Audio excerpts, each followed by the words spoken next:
Hi friends, നല്ല ചൂട കിട്ടിയിട്ടുണ്ട്. അത് നമുക്കൊന്ന് തോരൻ വയ്ക്കാനായിട്ട് എടുക്കുവാണേ. നല്ലതുപോലെ കഴുകി വൃത്തിയാക്കി എടുത്ത് വെച്ചേക്കുവാണേ. അതിലേക്ക് തേങ്ങ, ഇഞ്ചി, വെളുത്തുള്ളി, കൊച്ചുള്ളി, പച്ചമുളക്, കറിവേപ്പില, മഞ്ഞൾ ഇത്ര എടുത്ത് വെച്ചിട്ടുണ്ട്.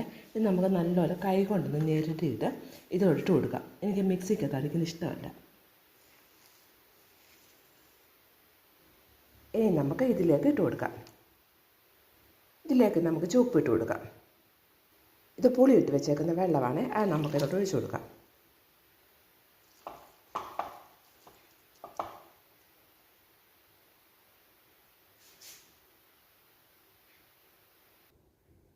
ഉലുവാപ്പൊടി ഇട്ട് കൊടുക്കാം.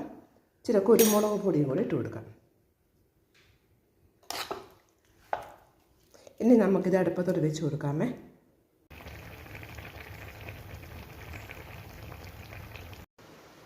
മീൻ തോരൻ അടിപൊളിയായിട്ട് വെന്തിട്ടുണ്ട്. നമുക്ക് ഇച്ചിരി കറിവേപ്പില ഇട്ട് കൊടുക്കാം. ഇച്ചിരി പച്ച വെളിച്ചെണ്ണ കൂടെ ഒഴിക്കാമേ. നല്ല അടിപൊളി ടേസ്റ്റ്. അപ്പോൾ ഈ വീഡിയോ ഇഷ്ടപ്പെടുവാണെങ്കിൽ ലൈക്ക് ചെയ്യാനും ഷെയർ ചെയ്ത് സബ്സ്ക്രൈബ് ചെയ്ത് സപ്പോർട്ട് ചെയ്യാനും മറക്കരുത്. പുതിയൊരു വീഡിയോ ആയിട്ട് നമുക്ക് വീണ്ടും കാണാം. Bye bye.